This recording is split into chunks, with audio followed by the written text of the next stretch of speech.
Hi hello வணக்கம். நம்ம இந்த வீடியோல என்ன பார்க்க போறோம்னா அமால்கமேஷனுக்கும் கன்சாலிடேஷனுக்கும் என்ன வித்தியாசம் அப்படின்றத பார்க்க போறோம். ஏன்னா நிறைய விஷயங்கள் வந்து அமால்கமேஷன்லயும் சரி கன்சாலிடேஷன் சரி ரொம்ப சிமிலரா இருக்க மாதிரியே இருக்கும். For example goodwill, capital reserve அதுலயும் வரும் இதுலயும் வரும். அப்போ ரெண்டுமே ஒரு மாதிரி சிமிலரா இருக்கே. அப்போ வந்துட்டு அதுல என்ன பண்றோம் இதுல என்ன பண்றோம், எப்படி ரியாலிட்டியில ப்ராக்டிக்கலா அது ரெண்டு எப்படி டிஃப்ரெண்ட், அது மாதிரி அது ப்ராக்டிக்கலா இருக்க டிஃபரன்ஸ்னால எப்படி அக்கௌண்டிங்ல நம்ம டிஃப்ரெண்ட் அப்ரோச் எடுக்கிறோம் அப்படின்றத வந்து ஒரு வீடியோல அட்ட ஸ்ட்ரெச்ல ரெண்டுத்தையும் கம்பேர் பண்ணி படிச்சோம்னா உங்களுக்கு அந்த சாப்டரும் கிளியரா இருக்கும், இந்த சாப்டரும் கிளியரா இருக்கும். நீங்க வந்து மிக்ஸ் அண்ட் மேட்ச் பண்ணிட மாட்டீங்க, இதுல பண்ண வேண்டியது அதுல பண்ணி அதுல பண்ண வேண்டியது இதுல பண்ண மாட்டீங்க அப்படின்னு நினைக்கிறேன் நான்.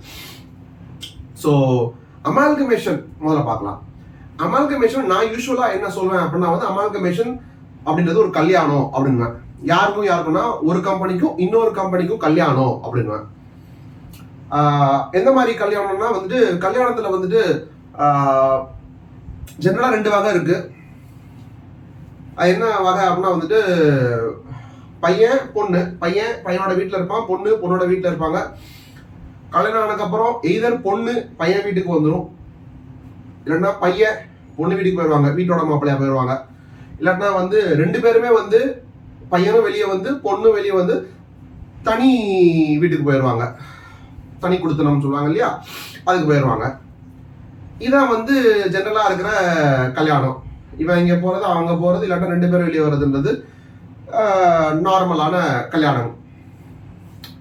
இதெல்லாம் என்ன அப்படின்னா வந்து அமால்கமேஷன் நேச்சர் ஆஃப் பர்ச்சேஸ். இவன் வெளியே வரும்போது தேவையான அசட் லைபிலிட்டிலாம் எடுத்துட்டு வந்துடுவான், அதுக்கப்புறம் இங்க சேர்ந்து வள போறாங்க. இல்லாட்டினா இவ வெளியே வரும்போது தேவையான அசட் லைபிலிட்டி எடுத்துட்டு வந்துருவாங்க, அப்புறம் சேர்ந்து வள போறாங்க. இல்லாட்டினா அவன் வந்து அவனோட அசட் லைபிலிட்டி எடுத்துட்டு வெளியே வருவாங்க, இவ வந்து இவனோட அசட் லைபிலிட்டி எடுத்துட்டு வெளியே வருவாங்க. ரெண்டு பேரும் ஒரு வீட்டுக்கு போயிட்டு சேர்ந்து வாழ்வாங்க. அங்க தேவைப்பட்ட அதுக்கப்புறம் புதுசா வாங்கிப்பாங்க. Normal amalgamation nature of purchase. Amalgamation nature of merger ஒன்று இருக்கு. அது என்ன அப்படின்னா வந்துட்டு இதெல்லாம் மோஸ்ட்லி வந்து அரேஞ்ச் மேரேஜ் அப்படின்ற மாதிரியான ஒரு கான்டெக்ட்ல போயிடலாம். இது என்னன்னா வந்து லவ் மேரேஜ்னு வச்சுக்கோங்களேன். அதுவும் எப்படிப்பட்ட லவ்னா வந்துட்டு நெய்பர், பக்கத்து வீட்டு பொண்ணு பக்கத்து வீட்டு பையனை லவ் பண்ணி கல்யாணம் பண்ண மாதிரி. பக்கத்து வீட்டுலன்னா என்ன கொஞ்சம் தள்ளியா கேட்டா வந்து இல்ல அப்படியே பக்கத்து வீடு, ஒட்டின வீடு, இந்த வீடும் பக்கத்து பக்கத்துல இருக்கு, நடுவில் ஒரு செவரு மட்டும் தான் இருக்கு, அந்த அளவுக்கு பக்கத்துல வீடு, அந்த அளவுக்கு நெய்பர். ஸோ பையன் இந்த வீட்டில் இருக்கான், பொண்ணு இந்த வீட்டில் இருக்கு, பக்கத்துல இருக்காங்க, நடுவில் ஒரே ஒரு செவரு மட்டும் தான் இருக்கு, லவ் பண்றாங்க. அப்பப்ப இந்த பொண்ணு அந்த வீட்டுக்கு போகுது, அப்பப்ப அந்த பையன் இந்த வீட்டுக்கு வந்துட்டு இருக்காங்க. ஓகேவா, எதுக்கு இப்படி அப்படி பண்ணிக்கிட்டு கல்யாணம் பண்ணிக்கலாமே அப்படின்னு சொல்லிட்டு கல்யாணம் பண்ணிக்கிறாங்க. இப்போ இப்படி பக்கத்துல இருக்கவங்க வந்து கல்யாணம் பண்ணிக்கிட்டாங்க அப்படின்னு சொன்னா வந்துட்டு தனியா எங்கேயும் கிளம்பி போகணுன்ற அவசியம் ஒன்றும் இல்லை. ஏன்னா நடுவில் என்ன இருக்கு, ஒரு செவரு தான் இருக்கு. இந்த செவரு இடிச்சு விட்டோம்னு வச்சுக்கோங்க, அப்படியே இந்த வீடு ஜாயின் ஆயிரும். அப்படின்னா வந்து அதுக்கப்புறம் வேற வீட்டுக்கு போகணும், இவன் அங்கே வர்றது பிரச்சனையும் இல்லை, அவங்க பிரச்சனையும் இல்லை. மோரோவர் தேவையான அசட் லைபிலிட்டிலாம் எடுத்துட்டு தேவையான அசட் அப்படின்னா வரவே தேவையில்லை. செவரை இடிச்சு விட்டா அங்க இருக்க அசட் லைபிலிட்டி அப்படியே இருக்கும், இங்க இருக்க அசட் லைபிலிட்டி அப்படியே இருக்கும், அப்படியே மெர்ஜ் ஆயிடுறாங்க. Amalgamation of merger. அதனாலதான் அமால்கமேஷன் ஆஃப் மர்ஜர்னா all assets and liability should be taken over. வேணுங்கிற அசெட்லாம் எடுக்க முடியாது, all assets and liability should be taken over. Moreover, all assets and liabilities should be taken over at book value. இப்போ அங்க ஒரு பொருள் இருக்கு அப்படின்னு சொன்னா அந்த பொருள் அந்த இடத்துல இருக்கு, அது அப்படியே தான் இருக்கணும், வேற மாதிரி மாத்திலாம் கூடாது, கொஞ்சம் நகர்த்தி ஏற்றி அதெல்லாம் கிடையாது. அந்த இடத்துல டிவி அங்க இருக்குன்னா டிவி அங்கேயே இருக்கும், ஏசி இங்க மாட்டிருக்கணும், இங்க ஏசி இப்படியே தான் மாட்டிருக்கும். அப்ப எதுவுமே மாத்தக்கூடாதுன்னு புக் வேல்யூலே இருக்கணும். All assets and liability should be taken over at book value in amalgamation of merger. இது வந்து ஒரு அமால்கமேஷன் சம்பந்தமான, அதுல இருக்க 2 டைப்ஸ் சம்பந்தமான ஒரு சின்ன சம்மரி மாதிரி நினைச்சுக்கோங்க. இது எதுக்கு சொன்னா கன்சாலிடேஷன் கம்பேர் பண்றதுக்கு ஈஸியா இருந்தனால சொன்னேன்.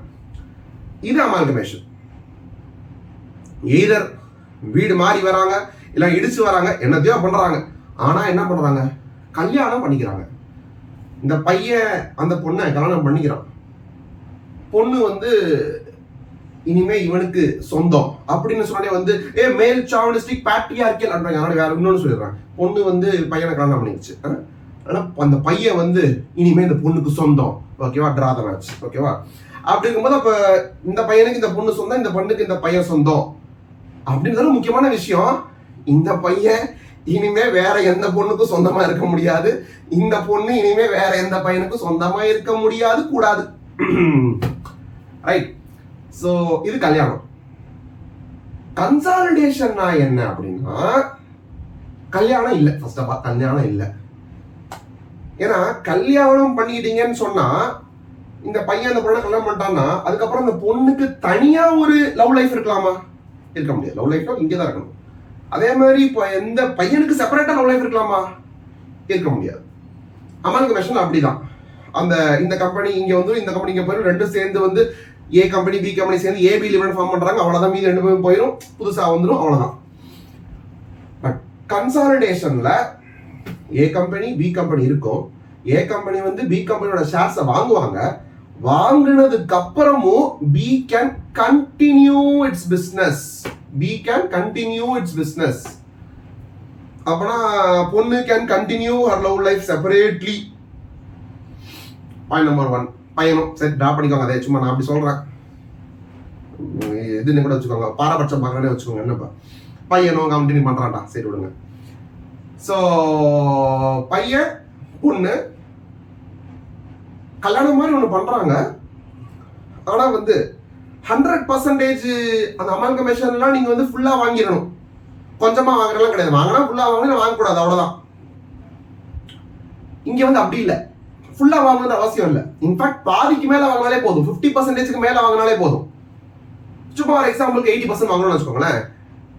பையன் வந்து பொண்ணு கம்பெனில 80% கண்ட்ரோல் ஸ்டாக் வச்சிருக்கான்னு சொன்னா பாக்கி 20% வேற யார்கிட்டயோ கண்ட்ரோல்ல இருக்கும். வேற யார்கிட்டயோ கண்ட்ரோல் இருக்கு அப்படின்னு சொன்னா வந்து அதை தான் வந்து மைனாரிட்டி இன்ட்ரெஸ்ட்னு சொல்லுவோம். அப்பனா சரி இந்த பக்கம் ஆயிடலாம், பொண்ணு கொஞ்சம் கேவலமா இருக்கு. பையன் மேல வந்து சப்போஸ் பி கம்பெனி ஏவை வாங்கியிருக்குன்னு வச்சுக்கோங்க, பையன் கம்பெனியை, அந்த 100%ம் அந்த பொண்ணுக்கு சொந்தம் கிடையாது. இந்த பாக்கி 80%க்கு அப்புறம் பாக்கி இருக்க 20% வந்து வேற யாரோ இன்ட்ரெஸ்ட் வச்சிருக்காங்க. வேற யாரோ ஓடுக்கு மைனாரிட்டியா சில இன்ட்ரெஸ்ட் இருக்கு, சில பேருக்கு இன்ட்ரெஸ்ட் இருக்கு. அப்புறம் ஏன்டா நீங்க வந்து கன்சாலிடேட் பண்ணி பேலன்ஸ் ஷீட் போடுறீங்க அப்படின்னா வந்து 50% மேல கண்ட்ரோல் இருக்குல்ல, அதனால நான் தான் மெயின் கை. அதனால வந்து even though I don't own the 100% of other company, more then 50% hold பண்றேன் அப்படின்றதுனாலே நான் என்ன நினைக்கிறேன்னா I can control other company நினைக்கிறேன். I can control the other company. Company பத்தி பேசிட்டு இருக்கேன், ஓகேவா? I can control the other company. 50% மேல ஸ்டேக் இருக்குன்றதுனால I can control other company நினைக்கிறேன். அதனால வந்து நான் என்னுடைய பேலன்ஸ் ஷீட் என்னுடைய லைஃப்னு சொல்லும் போது அதையும் நான் சேர்த்து போட்டுக்கிறேன். அந்த 80% மட்டும் போடணும்னு கேட்டா இல்ல 100% எடுத்து போட்டுருவேன். ஆனா இந்த 100% எடுத்து போட்டா நான் எதை ரெகக்னைஸ் பண்ணணும்னா, இந்த பொண்ணுக்கு ஐ மீன் இந்த கம்பெனிக்கு வந்து ஒரு 20% அவுட் சைடு இன்ட்ரெஸ்ட் இருக்கு, மைனாரிட்டி இன்ட்ரெஸ்ட் இருக்குன்றது நான் ரெகக்னைஸ் பண்ணணும். அதனாலதான் கன்சாலிடேட் பேலன்ஸ் ஷீட்ல வந்து மைனாரிட்டி இன்ட்ரெஸ்ட் 20% எக்ஸ்டென்ட்க்கு நான் வந்து ரெகக்னைஸ் பண்ணி காட்டணும். அப்போ கன்சாலிடேஷன் பார்த்தா வந்து கிட்டத்தட்ட அமால்கமேஷன் மாதிரியே இருக்கு, கிட்டத்தட்ட கல்யாணம் மாதிரியே இருக்கு. ஏன்னா வந்து I have control over it. அந்த பேலன்ஸ் ஷீட்ல ஃபுல்லா வராங்க, எல்லாம் வருது. ஆனா மைனாரிட்டி இன்ட்ரெஸ்ட் இருக்குன்றது ஒரு விஷயம் இருக்கு. பிளஸ் வந்து that girl can continue her love life without my involvement அப்படின்றது ஒரு பிரச்சனை இருக்குன்றதுனால இதை கல்யாணம்னு சொல்ல முடியல.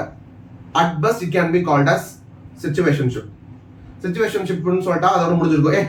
இந்த ஒரு வார்த்தையை முதலே சொல்லிக்கலாமேப்பா, இதை சொல்லியிருந்தா நீ இவ்வளவு பேசிருக்க இந்த புரிஞ்சிருக்குவேன் கேட்டா, அமால்கமேஷன் கல்யாணம்ப்பா, கன்சாலிடேஷன் சிச்சுவேஷன்ஷிப்பா, அவ்வளவுதான் வித்தியாசம். சொன்னா அப்பயே புரிஞ்சுக்குமே, நீங்க சொல்றது எனக்கு புரியுது. பட் ஸ்டில் சிச்சுவேஷன்ஷிப்னா என்னன்னு யாராவது விளக்கம் கேட்டு அதை நம்ம டைப் பண்ணி மனசு புண்பட்டு இதுக்கு தேவையில்லாம, அதனால ஃபுல் தெளிவா சொல்லிட்டேன்.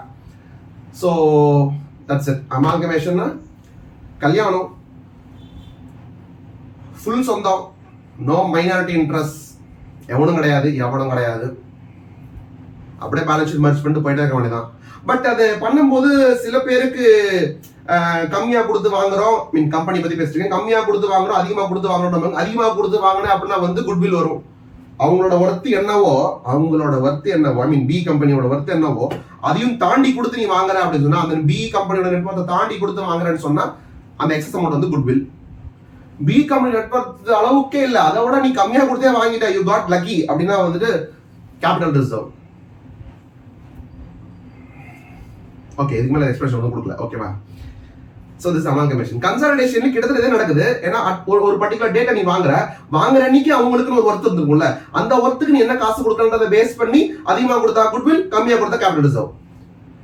ஆனா அதோட முடிஞ்சு போயிடாது. நீ வாங்கினதுக்கு அப்புறமும் அவங்க continue to having a separate love life. அப்ப அதுல ஏதாவது ப்ராஃபிட் லாஸ்லாம் வர சான்ஸ் இருக்கு. அந்த ப்ராஃபிட்ல உனக்கு வந்து 80% சொந்தம், 20% வந்து மைனாரிட்டி சொந்தம். ஸோ அதனால தான் என்ன பண்றோம், ப்ராஃபிட்டை வந்து pre acquisition profit, post acquisition profit முடிச்சு pre acquisition profit, pre acquisition reserve, share capital அதெல்லாம் எடுத்து அந்த ப்ரொபோர்ஷன் அதுல ஒரு 80% மட்டும் எடுத்து குட்வில் கேபிட்டல் ரிசர்வ்க்கு பாத்துறோம். அதுக்கப்புறம் இருக்க போஸ்ட் அக்விஷன் ப்ராஃபிட் அதெல்லாம் சேர்த்து வந்து நம்மளுடைய கன்சாலிடேட்டட் பிஎன்ல கொண்டு போய் போட போறோம். வாங்குற அன்னைக்கு இருக்கிற டேட்டா மட்டும் கம்பேர் பண்ணா குட்வில் கேபிட்டல் ரிசர்வ், அதுக்கப்புறம் வரதெல்லாம் வந்து கன்சாலிடேட்டட் பிஎன்எல், கன்சாலிடேட்டட் ரிசர்வ்ல வந்து ஆட் பண்ணிட்டே போயிட்டே இருக்கும். ஸோ ஆக மொத்தம் அமால்கமேஷன், கல்யாணம், கன்சாலிடேஷன், சிச்சுவேஷன்ஷிப் எது பெட்டர்னு கேட்காதீங்க, எது எக்ஸாம்பிள் வருதோ அதை போடுங்க.